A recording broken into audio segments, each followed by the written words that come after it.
अभिज्ञान, आप political economy के student भी हैं। महंगाई और ये बेरोजगारी के जो आंकड़े हम दर्शकों के सामने पेश कर रहे हैं, और इसमें बहुत सारी बातें हैं। 2 करोड़ रोजगार की बात छोड़ दीजिए तो स्किल डेवलपमेंट, कौशल विकास हुआ भी कहने को 1 करोड़ 37 लाख लोगों का, लेकिन उनमें से 18 लाख लोगों को ही नौकरी मिल पाती है। और उसमें फिर नोटबंदी और कोरोना के चलते एमएसएमई पर जो मार पड़ी है, तो छोटे मझोले जितने उद्योग थे उनमें 6 लाख तक बंद होने के कगार पर हैं। तो ये जो मार है, ये आम आदमी के लिए राजनीतिक लिहाज से कितना बड़ा चुनावी मुद्दा है? आंकड़े तो हमने पेश कर दी। देखिए, जब तक बीजेपी होती है तो यह बीजेपी की बहुत स्ट्रक्चर्ड खासियत है, और वो एक एनवायरनमेंट क्रिएट करती है, टैक्टिकली एक एनवायरनमेंट क्रिएट करती है जहां पर इमोटिव इश्यूज जो है, पोलराइजिंग इश्यूज, वो ओवरराइड कर जाते हैं इन सब मुद्दों के ऊपर।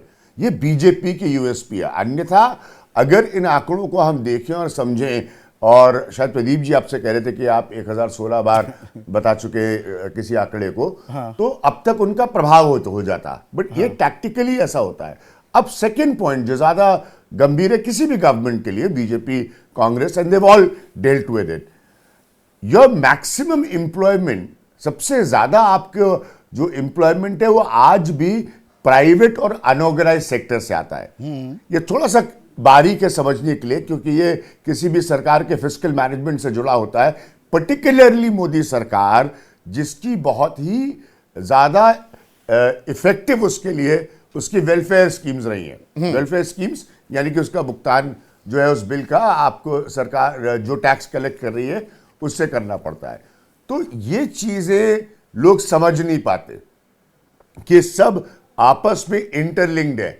आप जितना टैक्स देंगे सरकार के पास उतना ही पैसा आएगा, अंततः सरकार उसी में से सब्सिडी आपकी मैनेज करेगी, अंततः सरकार उसी में से दुनिया की स्थिति को देखते हुए जैसे क्रूड जैसे मसलों पर उसकी प्राइसिंग को तय करेगी, उसी में आपका टैक्सेशन जुड़ा है, उसी में आपका जीएसटी कलेक्शन जो कि एक नई चीज आई है हिंदुस्तान के ऊपर पिछले, पर विपक्ष में रहते हुए जबान कुछ और होती है, सत्ता पक्ष में आने के बाद ये समझाना। देखिए, इसमें सत्ता पक्ष विपक्ष का भी खेल है क्या?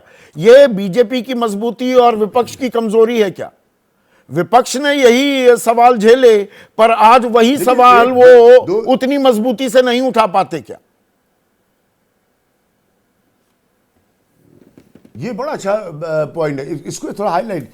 विपक्ष को करना क्या चाहिए जो वो नहीं कर रहे? मैंने अभय जी को सुना, प्रदीप जी को सुना, यशवंत को मैं सुन रहा था।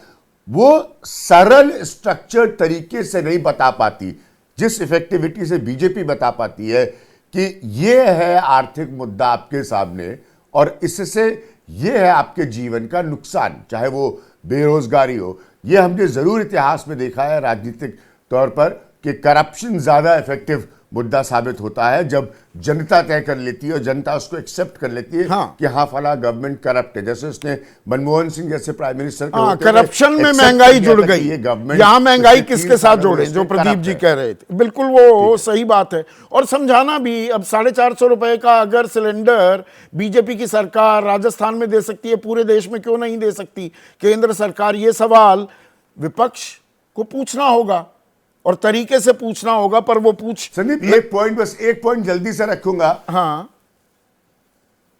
एक पॉइंट जल्दी से रखूंगा महंगाई के से जोड़ने वाला।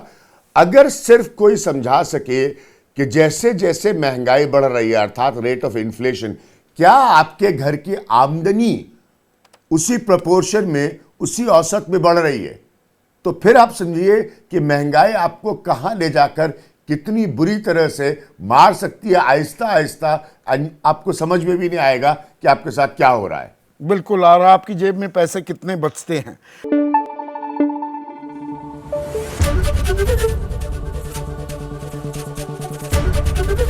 एबीपी न्यूज आपको रखे आगे।